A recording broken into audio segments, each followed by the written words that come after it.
Hello, everybody. I'm More Gravity. Let's play chess.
All right, George.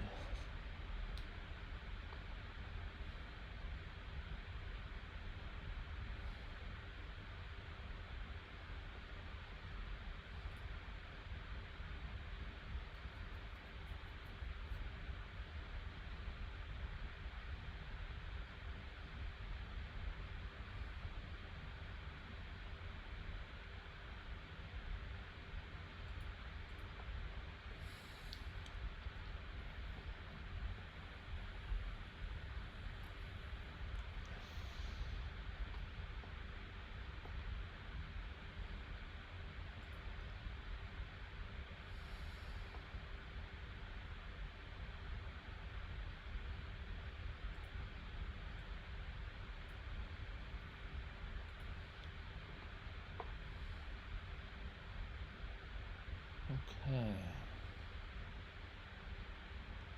Couple misses towards the end. Not horrible accuracy, but not good. Let's go through. Alpine Sicilian.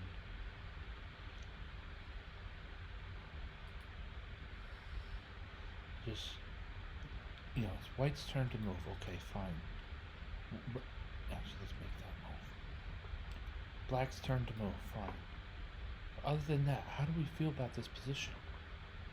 Developed, developed, developed, developed. So the knights kind of cancel each other out. Look how much extra space white has compared to black. 4 squares of space compared to 1. This will help white have good mobility. Right here, the mobility is probably about even, right? Like these bishops kind of cancel. No, because white has better mobility here too, because moves like bishop b5, c4, even d3 come in handy. e2 to break up a pin. The queen's going to a4 in some lines. The queen's going to b3 in some lines. Pressure on the b7 pawn, all this. White is ahead in space, mobility, king safety, and initiative aren't a factor yet. And white material is even.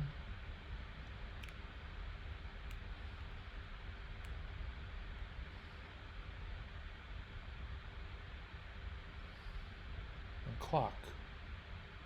Black has early lead on the clock. Not much, 8 seconds. So I would rather fancy white's position here. I would rather play as white here.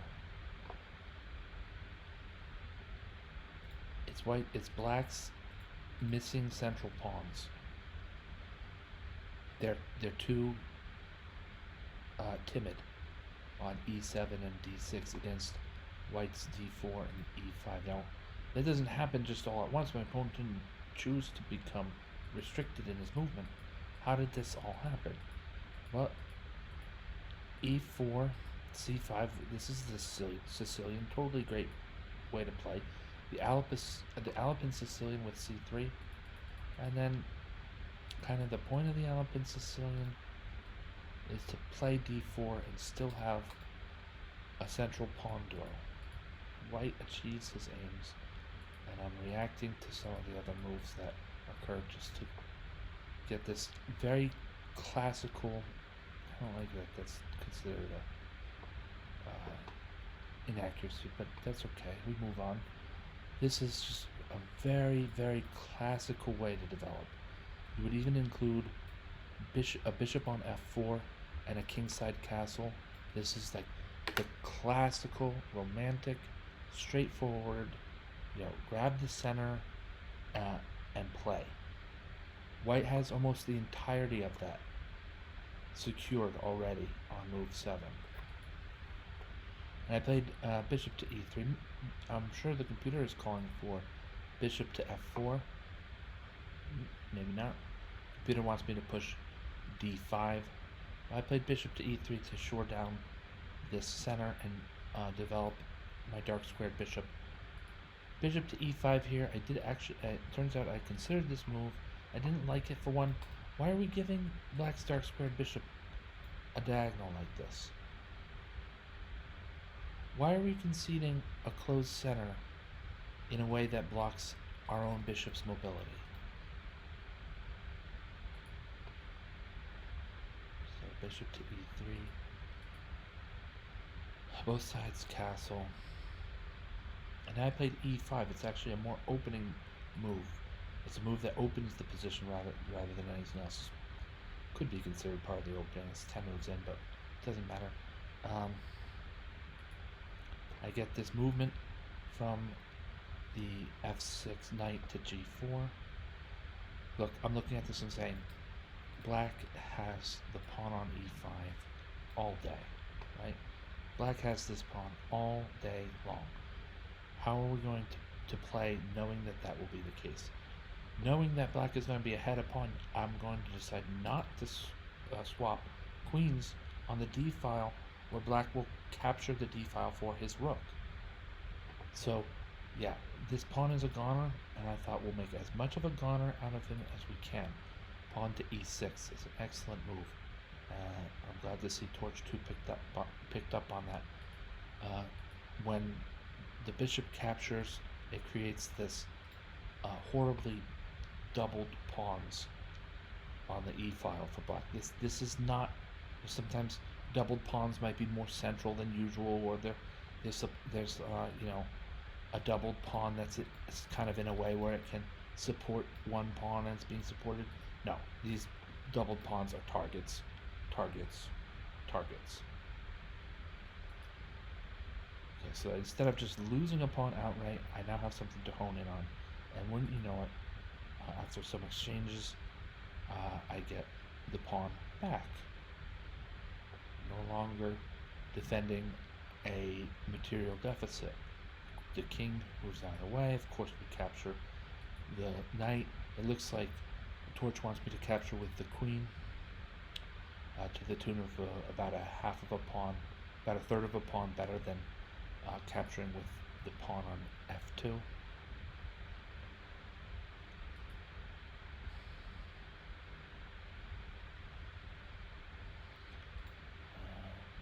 b2 is being attacked.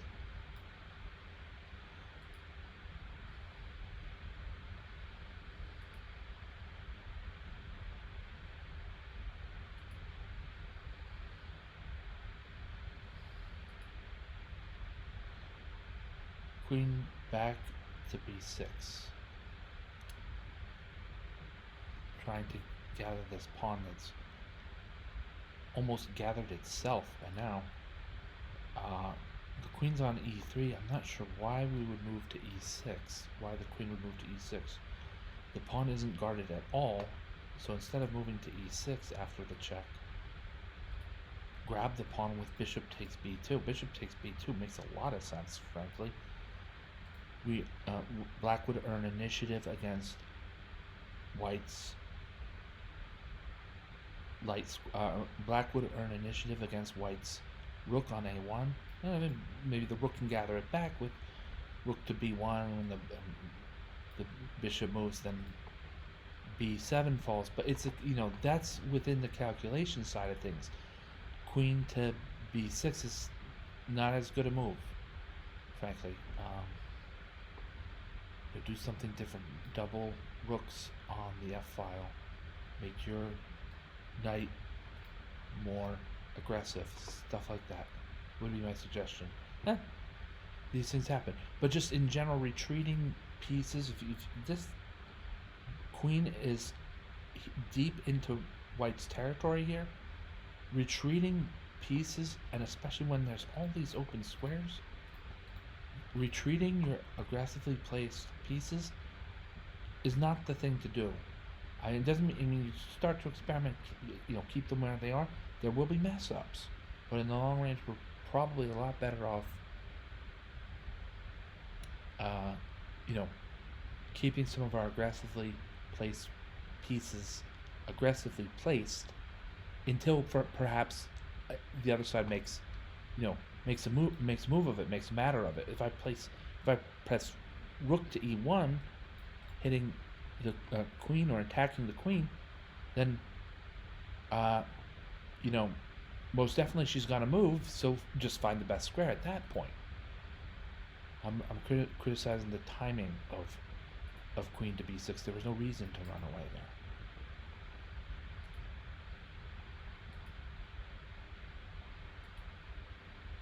Alright, so here white starts to smell blood, as my Latin teacher would say.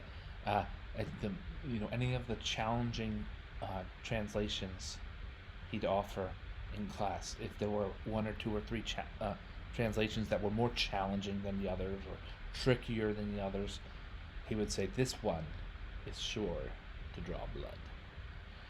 The great Ed Robbins, section master for many Latin courses during his many years at the Lawrenceville School. I went to Lawrenceville. Now here, I got a little bit overzealous. I want to get this move in here, but I said, oh, I can even get the queen out of it. Uh, there's not that much to it.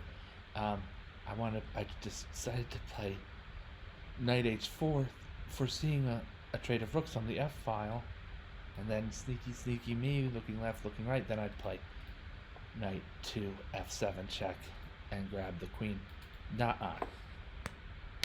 Bad Jordan, because the better move is definitely knight to f7 check. Oh, it's black to move here. So yeah, here, the better move is definitely knight to f7 check. Actually, look, the computer has knight takes h7. One of these computer sacrifices that are awesome but hard to reckon with. And if the king captures, right, knight takes h7. Well, here, knight takes h7. And then Torch says the next move is rook takes f3. Then rook takes f3. Queen g8. And the queen isn't ensnared by any kind of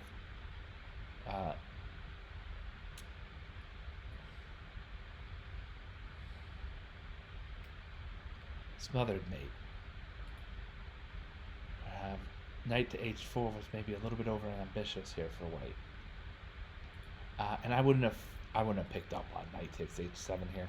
To be honest, that's maybe with a long time to think, correspondence game or something.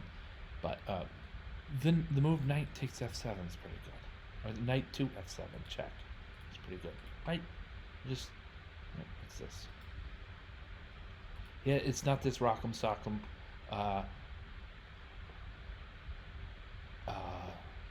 combination that the computer has, right?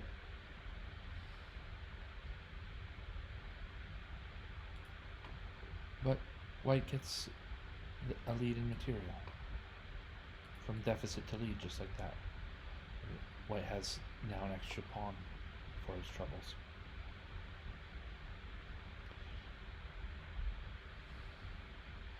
Maybe we push the envelope with knight takes, or knight to g5. Rook takes f7 would freeze my opponent's knight for a move, put some pressure on the bishop at g7.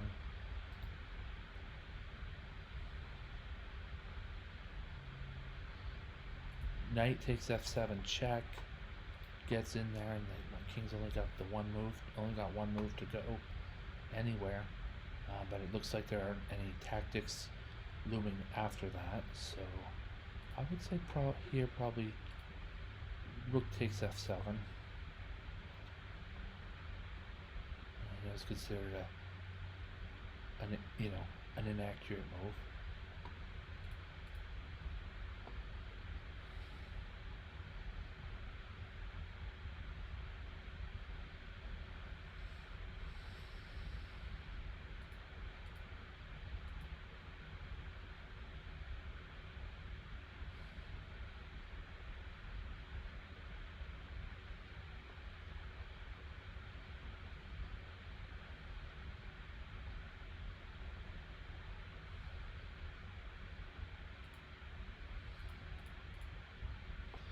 Okay, so things get complicated. Let's go back to the move.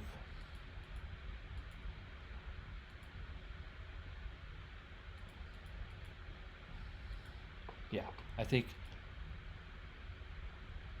knight takes f7 check is more natural.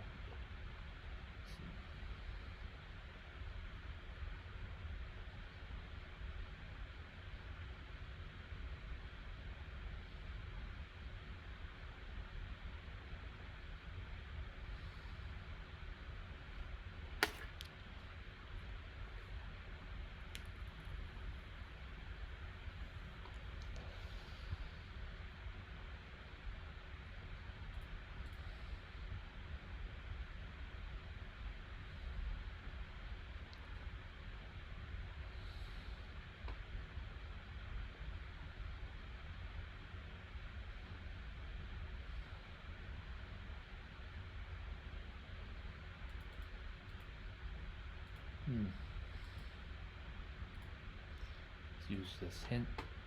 You know, of course, these hints are not available during play online. Otherwise, it's quite obviously a cheating situation.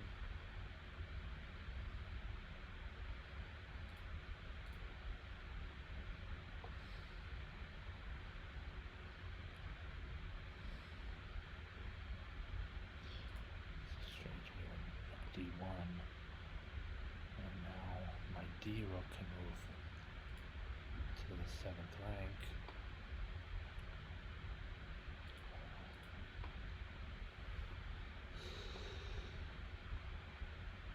I'm thinking pawn b4, rook a2. And what kind of response can white muster? Pawn, I said pawn a4, pawn b4, rook a2. And we might have rook to b3 as a way to keep things together for white, except that there's a back rank checkmate looming if we do that. So we're going to choose to move forward one of these pawns to at least eliminate those back rank checkmate possibilities, and perhaps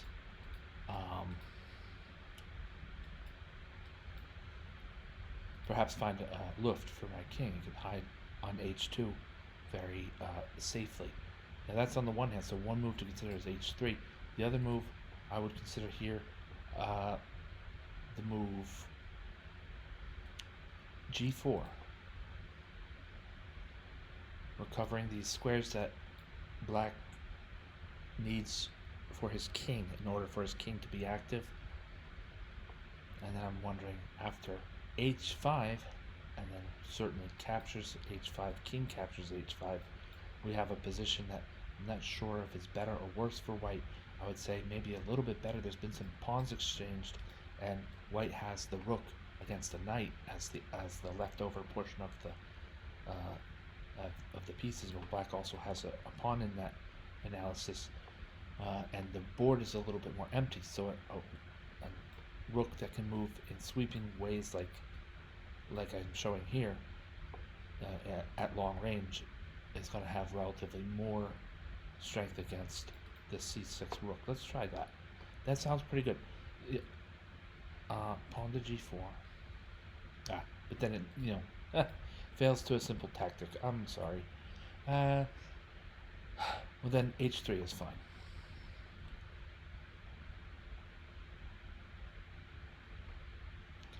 Now with that taken care of, b4 makes more sense. It's going to attack the a pawn from along the rank instead of from the file. That's smart. Because my rook on a1 is less active than on b3. Let's just we're going to defend because this pawn is actually very important. And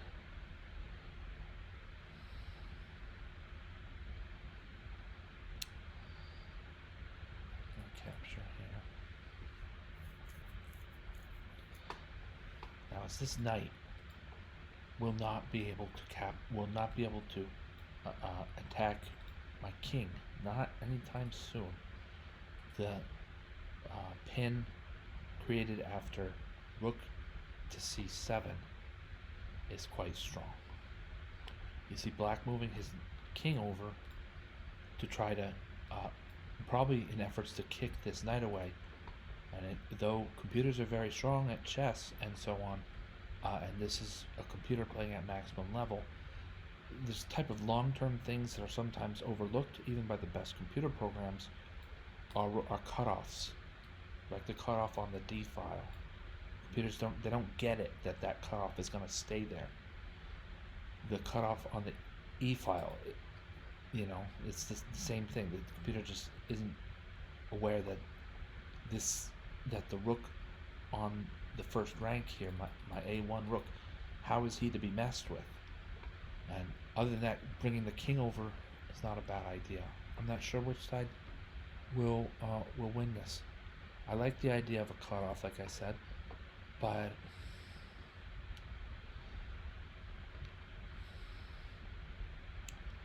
there might be something more dynamic.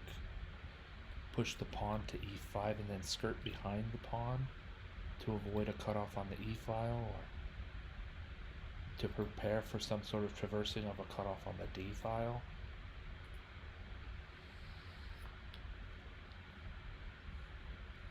There's also the fact that a cutoff on either e or d drops the a3 pawn. So maybe that's not, that whole idea is off.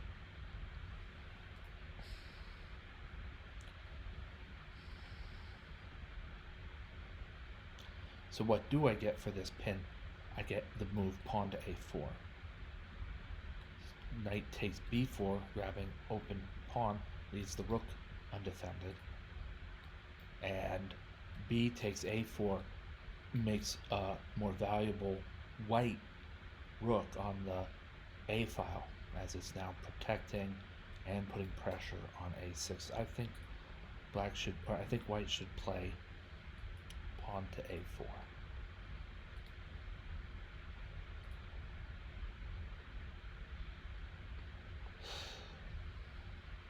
So, yeah, this is tough, man. There's the now. Remember, we wanted to get rid of those back rank checkmates. Well, they've resurfaced. They've resurfaced.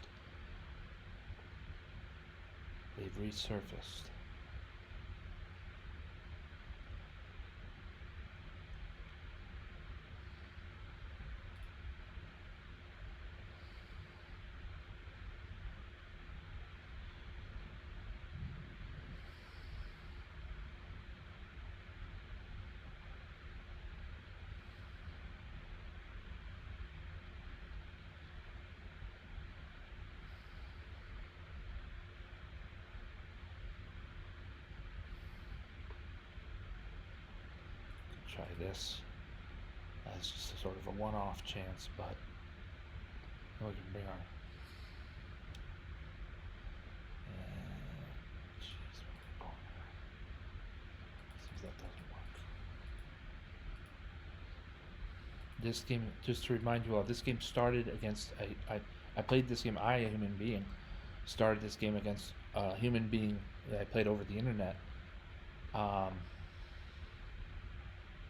And I'm now finishing the game against the computer on maximum level, which is 25 here. This is supposed to look like one of those silicon chips that, for instance, Intel produces.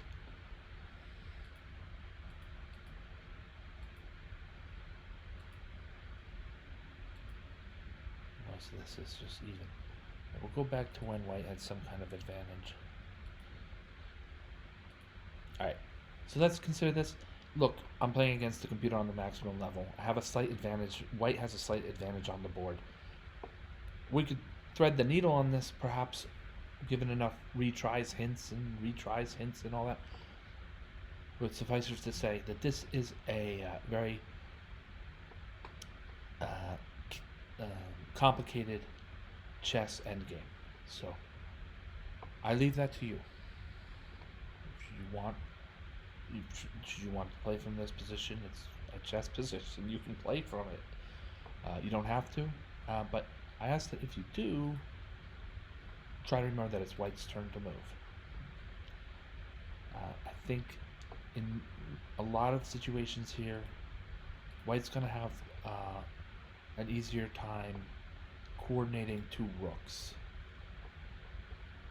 But then if those rooks become forked, then black will have a lot going for it. So those are some things to consider. Where were we? We were at this point in the game. Anyway, so I did choose knight to h4, thinking, a mass of pieces just might create some checkmating threats. And my opponent kind of let me in with rook takes f1 check. Rook takes f1. It's the forced move. It's the only move that white can make.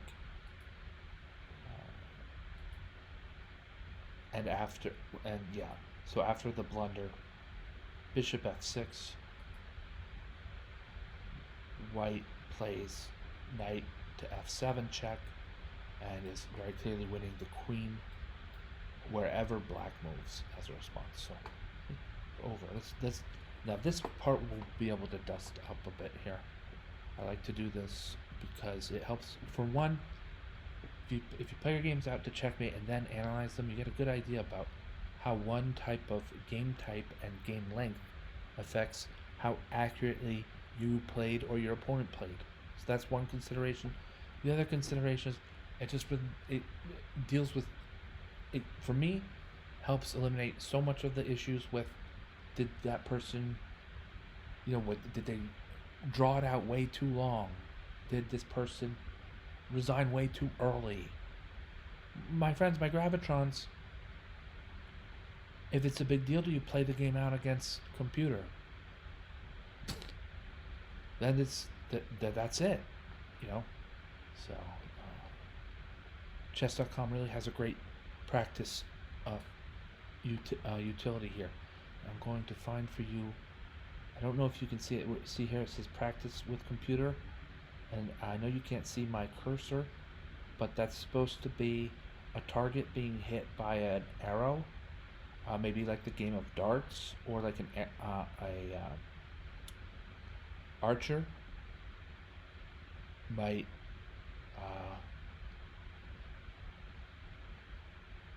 have a great aim to hit the bullseye of an archery target. That's what this is intended to show.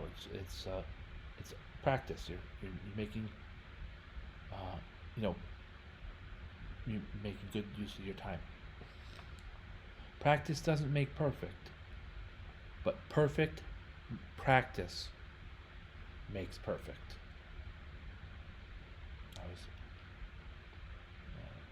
I was aware of those words by my phys ed teacher growing up. She always stressed to her students, or if they were members of her team, she would say, practice doesn't make perfect.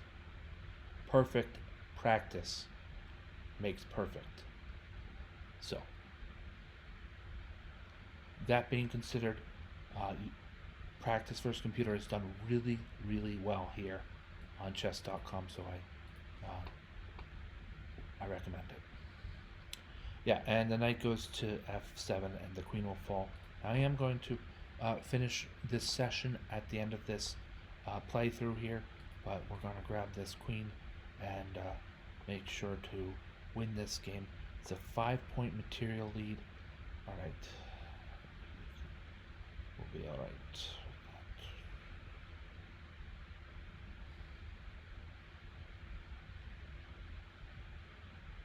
The knight's under fire. So let's decide we'll play knight to f3.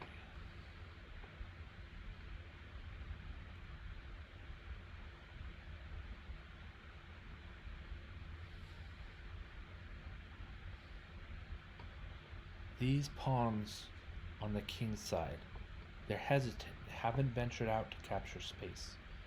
And that actually is going in mostly in black's favor here. So I'm going to try to attack pawns here and there and see if we can find black pushing pawns in order to evade the attacks.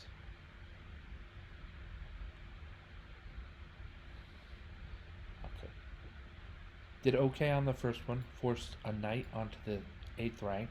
A knight on the rim is grim. A knight in the corner, like on h8, has only 2 available moves. A knight placed on the edge like this has 4 available moves, even if we're counting available moves, even if it's blocked, like for instance here on b7. And a knight positioned well, like on the on e5, has we have 1, 2, 3, 4, 5, 6, 7, 8 squares to which that knight may travel. So knights are just, towards the center, better placed towards the center. I don't know if I can expose right now the fact that black's knight is on the edge here on d8, but in the coming battle, it's going to take this knight more time to get relevant. We, I think. Probably. Yeah, it's probably right. It's probably true. So what I'm choosing here, I'm going to play the move. I'm moving my H pawn. I'm not sure if I should move to H3 or H4. On H4, it's a target for my opponent's bishop. And on H3, it's more conservative, but still lets the king into H2 if necessary. We're going to play H4.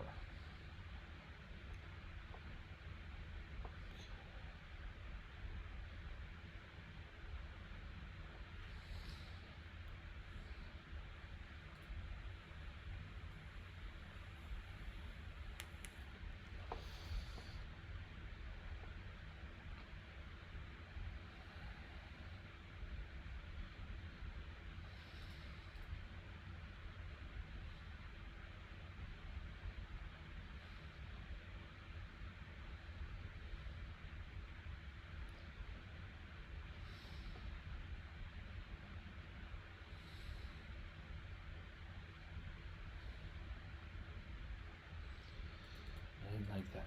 I ignored a threat there, actually. No. Let's see one. Put this on a light square against a dark squared bishop. That's an age-old, habit to get into.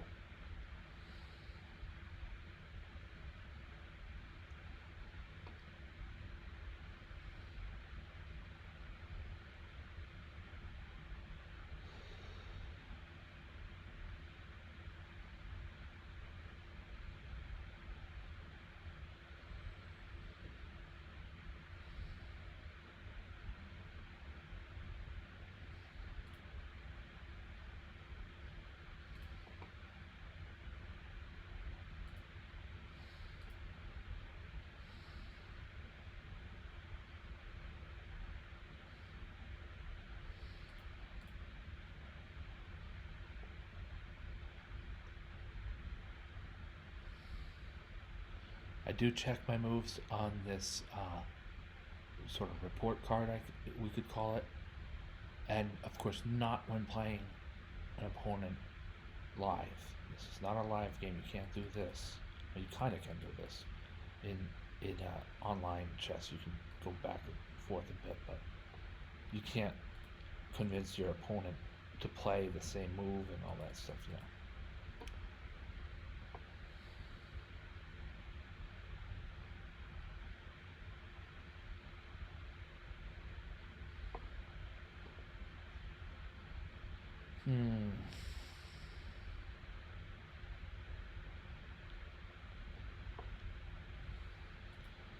Trying to use this threat here. No, that was not good, was it? Can we get out of this without a problem?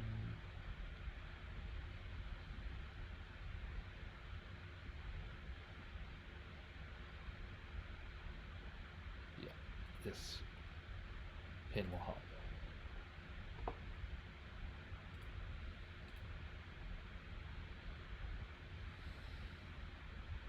Found a resource there.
it's gonna pick up a pawn here.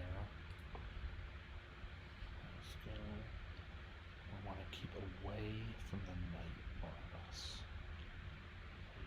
You'd seem to want an active king here, as that black's knight is charging in sometime soon. Unless there's there might be a better way to correct for that. This is off because of a peace trade. But king to g2, and if the knight moved in, we have ways to protect against that, even as the king can do so by himself.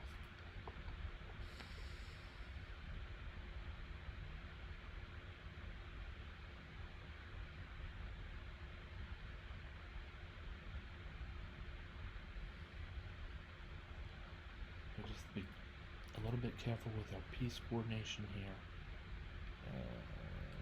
Soon we'll go out. There's a very amazing good trade for white.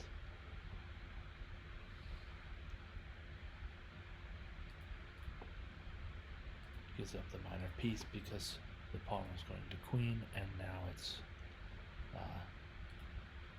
over for black.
Okay.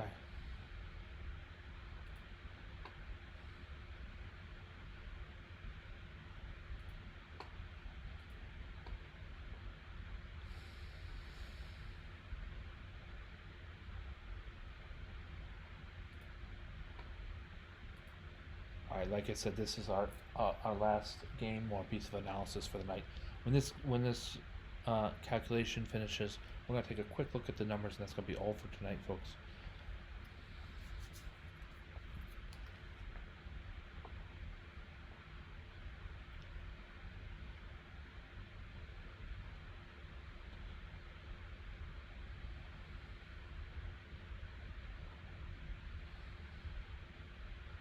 Alright, reasonably accurate game, a good accurate game. I felt that game was fun, and it's nice to play.